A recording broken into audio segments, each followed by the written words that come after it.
It's OG Weasel Urban Conversation, man. I'm coming to you again with these Fed Chronicles, man. You like what I'm doing, man, hit that like and subscribe button, man. Share this video, you know what I'm saying? You like what I'm doing, man, share this video. I'm gonna get right into it. I'm gonna get right into this story, man. I'm gonna let y'all know, man. This was about the motherfucking, the vice lords. All the vice lords on the yard being integrated as one glove under one glove. You know what I'm saying?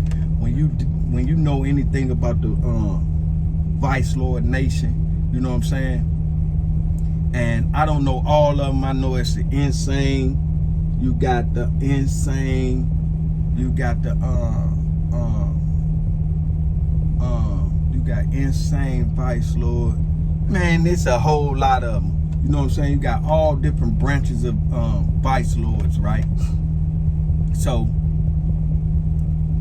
one of my partners, right? One of my partners, Big Meech. You know what I'm saying? Not the drug dealing Big Meech. I'm gonna get to a story about him too, because I was in the feds with him as well. But you have to stay tuned for these prison chronicles to hear about them stories. You know what I'm saying? So, back to what I was saying, man. My homie Big Meech, man, was like the 5-star general for the vice lords. We was in FCI Greenville. This is in like 1999, man. So all the vice lords on the yard came together up under, all the branches came up under one glove, right? You know what I'm saying? All the vice lords was being unified, or was trying to be unified, right? So you got the concrete vice lords, you got the insane vice lords, you got man, you got all kind, man. I can't remember all of them. You know what I'm saying? So you got all these different vice lords, and they up under one branch, under one glove in the federal system, where they was trying to merge all of them together. So the homie Big Meech and another homie that was in our unit, Big D, I'm gonna call him Big D. I think Big D was, he had it. I think Big D had it for the vice lords, and then you had Big Meech that had it for the vice lords, and I think they was ranked the same. They were 5 stars. You know what I'm saying? Certified G, and I think Big G was a different vice lord, and Big Meech was a different vice lord, but they was in communications of merging all the vice lords that was on the yard up under one glove while they was there, and they went out there, and being up under one glove, all the vice lords had to answer under one structure. So answering under one structure is like all the vice lords, like if you were insane vice lord, the insane chief, that the dudes that had it for the insanes, they would go through your paperwork. If you was a concrete vice lord, they would go through your paperwork or whatever. You know what I'm saying? If the different branches of vice lords, you come in and you under that branch, they would be the ones that go through your paperwork and make sure you straight on the yard. But Big Meech wanted to merge this, you know what I'm saying? That all the vice lords come together, and that they be as one. So they go out to the yard, and he telling them everybody had to reiterate their paperwork through them. You know what I'm saying? Just in case anybody got through the cracks, through the different entities and shit like that. So he wanted to run through everybody's paperwork. Everybody had to bring their paperwork, no matter what branch you was under. If you was under vice lord branch, you had to bring that paperwork. And I think some of the guys rebelled against it, and this and that and this. Big Meech was telling G, and these two dudes was both in the same unit. You know what I'm saying? They respected each other. But Big Meech was serious about this vice lord entity. So him merging all of these, he was like, nigga, we under one order under this federal entity, man. So y'all ain't bringing all y'all paperwork. Y'all ain't being no separate entities under this structure and shit like that. So with the disagreement, they go out to the motherfucking gym. Oh man, all hell break loose. So after these dudes being rebellious about bringing their paperwork and shit like that, right? Man, Meech organized a hit with his crew to slash out on the rest of the vice lords that wasn't comprehending what he was trying to do. You know what I'm saying? So he told them y'all had to get off the yard. Man, them dudes tore up that fucking gym. Man, they tore up the gym in FCI Greenville, man. This shit spread like wildfire. Once they fought in the gym and they get back to the unit, they locked the units down. They locked everybody down. They locked the whole goddamn jail down. But before they locked the jail down, when the people coming off the fucking yard, all the vice lords and shit like that, people that was outside, when they going back to their housing unit, they got to get locked down. So before they get locked down, Meech get a motherfucking order. Soon as motherfuckers get to the units, whoever in the unit smash the gas on all the motherfucking vice lords that wasn't trying to participate in the new order that I was trying to put together. You know what I'm saying? That ain't really how it exactly happened, but I'm putting it in my own words, and that was the information that came on my table, straight from the horse's mouth. So I know what the fuck I'm talking about. Under one world order that they was trying to do. But Meech, they didn't want to do it, so Meech smashed the grass, put the green light on everybody. G, the homie that was in the unit with us, Meech took off on him. Man, all the dudes that didn't want to come and merge in, they had to get off the yard. Because they had to bring their paperwork, they had to get reevaluated. And they didn't want to get reevaluated under one branch. So Big Meech sent the word, all of y'all getting smashed off the yard, sent the jail up. Everybody, man, they went up. All the vice lords went at it. All these different branches of vice lords went at it. Man, these motherfuckers, it was some broken arms, some stabbings, you know what I'm saying? Some head busting, some motherfucking, the motherfucking medical courts. Motherfuckers was getting taken out on the medical courts out of every unit. You know what I'm saying? Motherfuckers got fucked up. You know what I'm saying? They locked Big Meech up. They put him in the hole. You know what I'm saying? After that situation, I think I left that jail probably 4 or 5 months later. When I left that jail 4 or 5 months later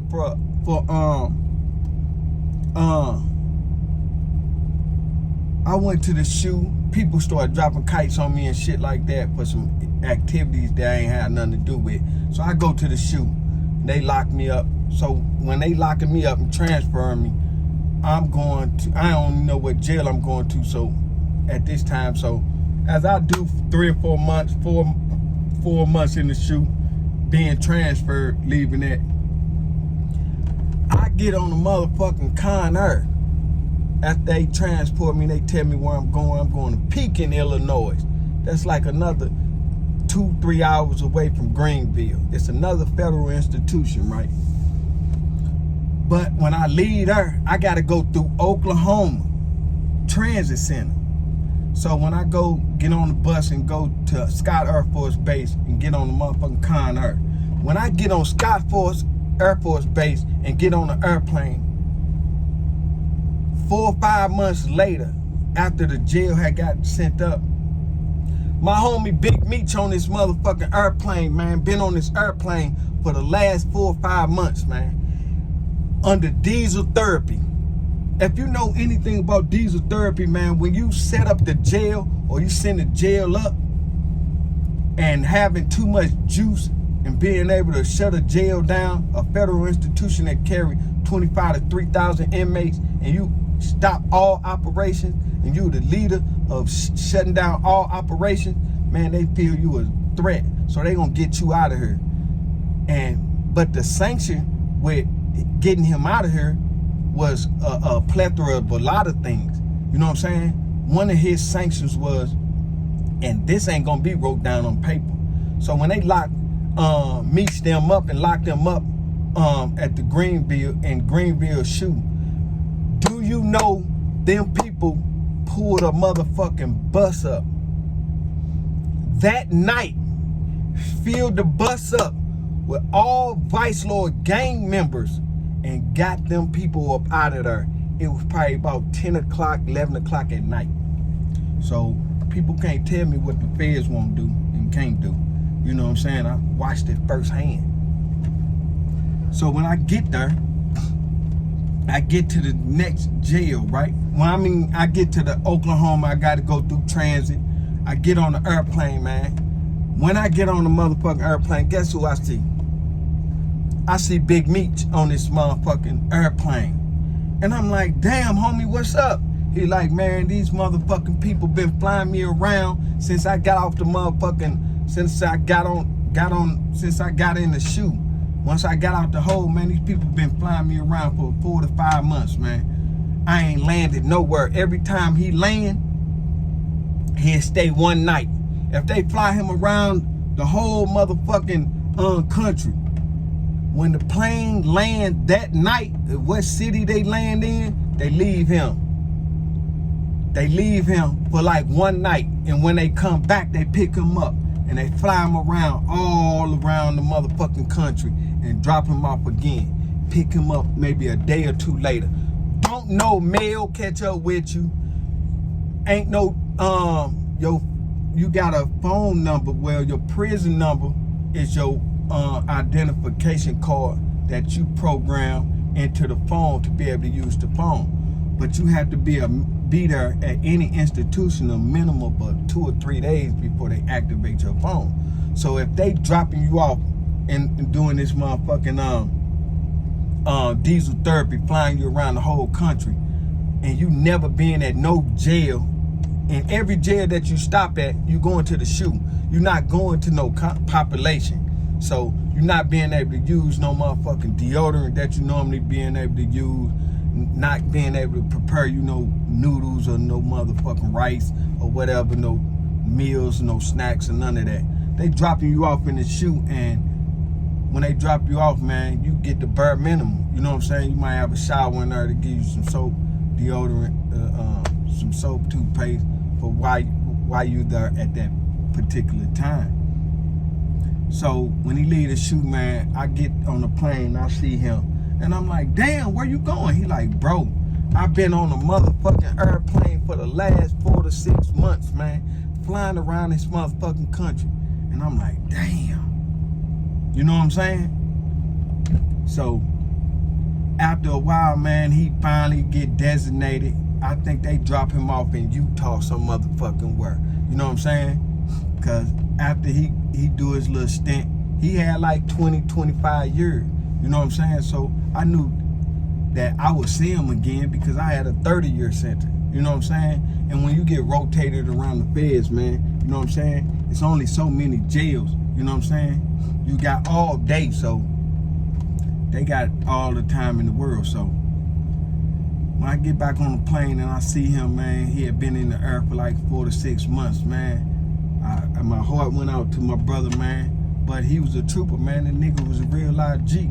You know what I'm saying? And he was in good spirits about it. Like, man, fuck these motherfuckers. You know what I'm saying? And I was like, damn right, nigga. You already know what it is. You know what I'm saying? So when I get dropped off, man, I go to Pekin and shit.